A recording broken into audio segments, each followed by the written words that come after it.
নতুন বিষয় নিয়ে সুযোগ পেয়ে বা সুযোগে আওয়ামী লীগ একটা রাজনীতি করার চেষ্টা করছে। আমরা এই বিষয়ে আওয়ামী লীগকে একটু কঠিন জবাব দিতে চাই এবং দর্শক আপনারা যারা ফেসবুকে লেখেন, মন্তব্য করেন, এই জবাবগুলো শিখবেন এবং আওয়ামী লীগকে উচিত শিক্ষা দেবেন। এখন আপনারা চিনবেন কিভাবে আওয়ামী লীগ? হ্যাঁ, আওয়ামী লীগ চেনার উপায় আছে। আপনার আশেপাশে এতদিন হাসিনাকে ফেসিবাদী বলেছে বাঁচার জন্য, আপনার সাথে অফিস করে, কিন্তু এখন আবার তার রূপ চেনাচ্ছে। এদেরকে ধরবেন। আওয়ামী লীগ চেনার উপায়গুলো আমরা আগে বলে দিই, তারপরে আওয়ামী লীগ নতুনভাবে আবার কি করছে, তাদের কি জবাব দিবেন। হ্যাঁ, বুদ্ধিভিত্তিক প্রতিযোগিতার জবাব বুদ্ধিভিত্তিক হবে, গায়ে হাত দিয়ে নয়। কিন্তু অন্যান্য জায়গায় ভদ্র রাজনীতি করা যাবে না। দেশ যখন আইন শৃঙ্খলা পরিস্থিতি স্বাভাবিক হবে, দেশে নতুন সংবিধান, নতুন আইন হবে, জনগণের সংবিধান, জনগণের আইন হবে, এই হাসিনার সংবিধান পরিবর্তন হবে, তখন আমরা আইন সংবিধান মেনে রাজনীতি করবো। তার আগ পর্যন্ত আওয়ামী লীগের জন্য আমাদের কিছু মব জাস্টিস বা সোশ্যাল জাস্টিস, এটা আমাদেরকে অবশ্যই সমর্থন করতেই হবে, যে যাই বলুক।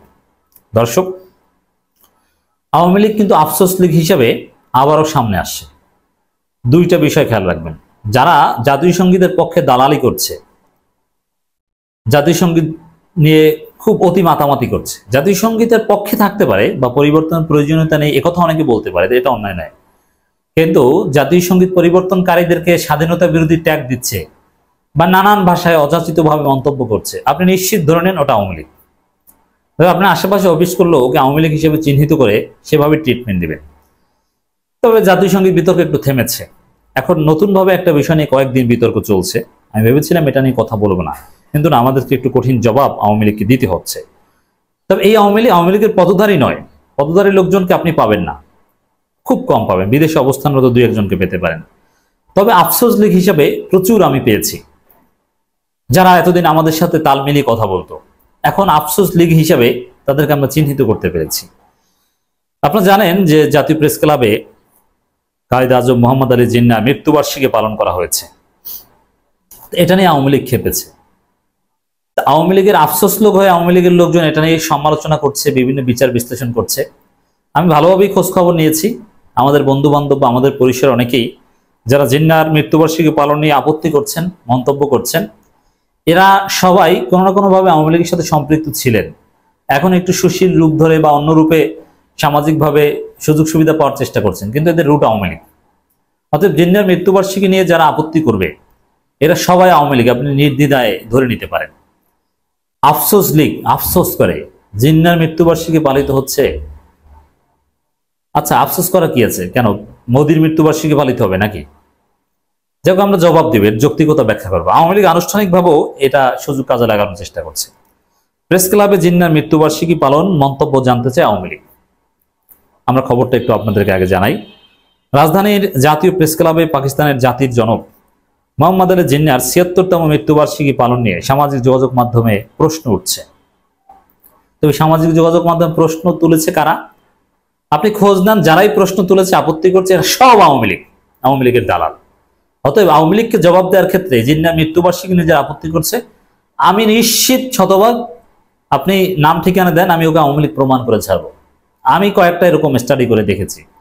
ছাত্র জীবনে ঢাকা বিশ্ববিদ্যালয়ে আমাদের সাথে যারা ছাত্রলীগ করতেন, পরবর্তীতে পদ পদবি পাননি, এখন চাকরি করেন, যাদের আদর্শ আওয়ামী লীগ, শেখ মুজিব, তারা এতদিন ফেসিবাদী হাসিনা বলতো, কিন্তু এখন জিন্নাহর মৃত্যুবার্ষিকী উপলক্ষে তাদের আসল রূপ সামনে এনেছে।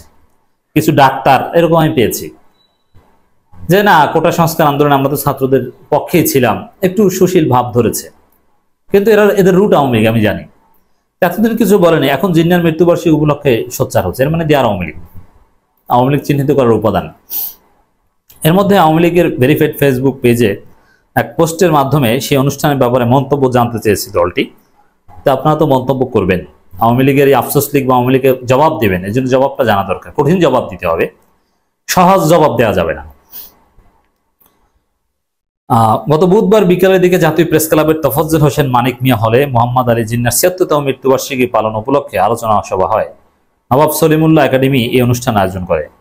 ফেসবুক পোস্টে দলটি লিখেছে, বাংলাদেশে মোহাম্মদ আলী জিন্নাহর ৭৬তম মৃত্যুবার্ষিকী পালন, তাও আবার জাতীয় প্রেস ক্লাবে, আপনার মন্তব্য কি? আচ্ছা, আমরা এখন জবাব দিই, কেন, সমস্যা কি? এখন তারা আবার এটার সাথে অ্যাড করে দিচ্ছে যে জাতির জনক শেখ মুজিবুর রহমানের মৃত্যুবার্ষিকী পালন করতে দেওয়া হয়নি 15 আগস্ট, আর এখন মোহাম্মদ আলী জিন্নাহর মৃত্যুবার্ষিকী পালন করা হয়। জবাবে আমরা যেটা বলতে চাই, দেখেন আওয়ামী লীগ শেখ মুজিবের মৃত্যুবার্ষিকী পালন করার নামে তারা একটা প্রতিবিপ্লবের চেষ্টা করেছে, বা তাদের নাশকতার পরিকল্পনা ছিল, পলিটিক্যাল মোবিলাইজেশন ছিল। শোক পালন করতে রাজপথে জড়ো হওয়ার দরকার হয় না। শোক পালন করতে কিংবা মৃত্যুবার্ষিকী পালন এইরকম প্রেস ক্লাবে বা ঘরের মধ্যেও করা যায়, কিন্তু আওয়ামী লীগ কিন্তু সেটা না, অন্যভাবে করতে চেয়েছিল। তারা রাজনৈতিক ফায়দা হাসিল করতে চেয়েছিল, এই কারণে আওয়ামী লীগকে ঠেকিয়ে দেওয়া হয়েছে। শোক পালনের অধিকার আওয়ামী লীগের আছে, এটা আমরা অস্বীকার করি না, তবে রাজনৈতিক মোবিলাইজেশন অধিকার তাদের নেই। তাদের কেন ঠেকিয়ে দেওয়া হয়েছে 15 আগস্ট, জবাব পেয়েছেন? আর মোহাম্মদ আলী জিন্নাহর মৃত্যুবার্ষিকী যারা পালন করছে, তারা কি কোনো রাজনৈতিক ফায়দা হাসিল করতে মাঠে নামতে চেয়েছে? না, তারা প্রেস ক্লাবে করেছে। আর জিন্নাহর মৃত্যুবার্ষিকী পালন করলে সমস্যা কি? দেখেন, শেখ মুজিবের মৃত্যুবার্ষিকী বা শেখ মুজিবকে ধারণ করলে সমস্যা আছে, কিন্তু জিন্নাহর মৃত্যুবার্ষিকী পালনে কোনো সমস্যা নেই। শেখ মুজিব ফেসিবাদের আইকন। শেখ মুজিবকে ব্যবহার করে এদেশে ফেসিবাদ প্রতিষ্ঠিত। শেখ মুজিব নিজেই ছিলেন শতাব্দীর অন্যতম শ্রেষ্ঠ স্বৈরাচার। তিনি বাকশাল কায়েম করেছিলেন, বিভিন্ন অনিয়ম, হত্যা, নির্যাতন এগুলোর সাথে জড়িত। কিন্তু মোহাম্মদ আলী জিন্নাহর বিরুদ্ধে অভিযোগ কি? জিন্নাহর মৃত্যুবার্ষিকী পালন করে কেউ বাংলাদেশকে পাকিস্তান বানিয়ে ফেলবে, এটা কি সম্ভব? অথবা এরকম চেষ্টা করছে? অতএব জিন্নাহর মৃত্যুবার্ষিকী পালন করলে যেহেতু বাংলাদেশকে পাকিস্তান বানিয়ে ফেলা বা পাকিস্তান বাংলাদেশ মার্জার হয়ে যাওয়ার কোনো সম্ভাবনা নেই, এটা জাস্ট একজন ইতিহাসের মহান নায়ক বা মহান একজন রাজনীতিবিদকে স্মরণ, তাকে নিয়ে অনেক স্টাডি করার দিক রয়েছে, গবেষণার দিক রয়েছে। এটা কোনো রাজনৈতিক তাৎপর্য নেই। জিন্নাহর মৃত্যুবার্ষিকী পালনে কোনো রাজনৈতিক তাৎপর্য নেই, কিন্তু মুজিবের মৃত্যুবার্ষিকী পালনে রাজনৈতিক তাৎপর্য রয়েছে। ফেসিবাদকে স্ট্রেনথেন করা বা আওয়ামী লীগের ষড়যন্ত্রের একটা দিক রয়েছে। অতএব দুইটা এক নয়। এই কারণে মুজিবের মৃত্যুবার্ষিকী পালন ঠেকিয়ে দেওয়াটা যৌক্তিক, আর জিন্নাহর মৃত্যুবার্ষিকী পালন ঠেকানোর প্রশ্নই আসে না। এরপরে আসেন জিন্নাহর মৃত্যুবার্ষিকী। জিন্নাহ যারা আপত্তি করে তারা কি বলে? যে জিন্নাহ ছিল স্বাধীনতা বিরোধী, জিন্নাহ ছিল বাংলা ভাষা বিরোধী, 52 ভাষা আন্দোলন হয়েছিল তার বিরুদ্ধে। অথচ জিন্নাহ মারা গিয়েছিল ভাষা আন্দোলনে কয়েক বছর আগে। যে লোক মারাই যায় সেই অনেক আগে, 52 বেশ আগে, পাকিস্তান বা ভারত ভাগ হওয়ার কিছু পরেই যিনি মারা গিয়েছেন।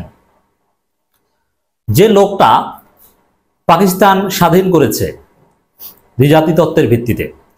দেখেন শেখ মুজিবের যে বই, এই যে মূর্খগুলো তো শেখ মুজিবের বই পড়ে না। শেখ মুজিব জিন্নাহকে কতটা শ্রদ্ধা করতেন, শেখ মুজিবের যে কয়েকটা বই আওয়ামী লীগ ব্যাপকভাবে পড়তে বাধ্য করেছিল, সেখানে স্পষ্ট এগুলো আছে। ব্যাপকভাবে মারাত্মক শ্রদ্ধা করতেন শেখ মুজিব এই মোহাম্মদ আলী জিন্নাহকে। কারণ শেখ মুজিবের ওস্তাদ ছিলেন, শেখ মুজিবের নেতা ছিলেন এই মোহাম্মদ আলী জিন্নাহ। এই শেখ মুজিবরা তরুণ বয়সে পাকিস্তান আন্দোলন করেছে, আর পাকিস্তান আন্দোলন না করলে তো আওয়ামী লীগ হতো না, আর স্বাধীন বাংলাদেশ হতো না। অতএব জিন্নাহর প্রতি কৃতজ্ঞতার জায়গা রয়েছে আমাদের। আর ভাষা নিয়ে যে জিন্নাহর উর্দু উইল বি বা shall be the state language of Pakistan বা এরকম কিছু বক্তব্য নিয়ে আপত্তি করা হচ্ছে, হ্যাঁ এটাকে আপনি, যদিও জিন্নাহর ভাষাও কিন্তু উর্দু ছিল না, এটাও আপনারা জানেন। জিন্নাহ ঠিক মতো উর্দু বলতেও পারতেন না। উর্দু পাকিস্তানের রাষ্ট্রভাষা হবে, এই কথাটা জিন্নাহ বলেছিলেন ইংরেজিতে। এর মানে এটা ভিন্ন রাজনীতি ছিল। আর এটা যদি ভুল ধরেও নেই, একজন নেতাকে মূল্যায়ন করার ক্ষেত্রে দুই একটা আপত্তিকর বক্তব্য ধরলে হবে। আপনি যদি জিন্নাহকে স্টাডি করেন, জিন্নাহ কত মহান ব্যক্তি ছিল। জিন্নাহর মতো লিডার ইতিহাসে খুব কম ছিল। জিন্নাহর মতো ডাইনামিক লিডার, তার মতো মেধাবী একজন আইনজীবী হিসেবে, একজন রাজনীতিবিদ হিসেবে, একজন ফিলিস্তিনি প্রেমিক হিসেবে, একজন সেকুলার হিসাবেও যদি বলি, তার যে ফিগার, তার যে বৈশিষ্ট্য, শেখ মুজিব তার জুতার সমান যোগ্যতা রাখতেন না। যে শেখ জিন্নাহর যে মেধা, এরকম মেধাবী রাজনীতিবিদ পৃথিবীর ইতিহাসে বিরল। আর শেখ মুজিব ছিলেন মাথা মোটা, ক্লাস 9-এ 4 বার ফেল করেছেন, গাঁজা খাইত, মদ খেত শেখ মুজিব, নারীবাজি করত এবং জুয়া খেলতো শেখ মুজিব। বিশ্বস্ততার সাথে এই অভিযোগগুলো আছে। তো যারা এই শেখ মুজিবকে জাতির পিতা মানে, এরকম একজন নষ্ট প্রকৃতির লোককে, একজন স্বৈরাচারকে, তারা জিন্নাহর মতো ভদ্র একজন অসম্ভব মেধাবী নেতাকে, ইতিহাসের অন্যতম শ্রেষ্ঠ নেতাকে সহ্য করতে পারেন, এটা স্বাভাবিক। জিন্নাহকে কি জিন্নাহর মৃত্যুবার্ষিকী যারা পালন করছে, তারা কি বাংলাদেশের স্বাধীনতার বিরোধিতার চেতনাকে ধারণ করেছে? বাংলাদেশ স্বাধীন হচ্ছে 1971 সালে, জিন্নাহ মারা গেছে তার অনেক বছর আগে। তো এই বিষয়টা আপনি কি বলছেন? অতএব দর্শক, ইতিহাসের অন্যতম শ্রেষ্ঠ রাজনীতিবিদ হিসেবে যিনাকে স্টাডি করা যেতে পারে, সেই হিসেবে তাকে স্মরণ করা যেতে পারে। মহাত্মা গান্ধীর জন্মদিনও বাংলাদেশে পালন করা যেতে পারে, এতে আমাদের কোনো আপত্তি নেই।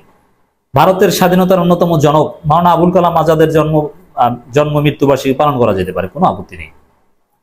এটা তারা ইতিহাসের মহানায়ক, মহাত্মা গান্ধীকে স্টাডি করা যেতে পারে, কোনো সমস্যা নেই।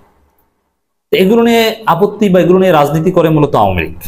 অতএব আওয়ামী লীগকে এভাবে একটু জবাব দেন, বলবেন যে জিন্নার মৃত্যুবার্ষিকী পালন করবো না, তাহলে কি ক্লাস 9-এ 4বার ফেল করা মদখোর, গাঁজাখোর, নারীবাজ, চোর, চুরি করেছে, শেখ মুজিব চুরি করে ধরা পড়েছে তো কিশোর বয়সে, এরকম একজন বাটপার প্রকৃতি যার জন্ম পরিচয় নিয়েও বিতর্ক রয়েছে, তারটা পালন করব? একটু জবাব দিয়ে দিবেন।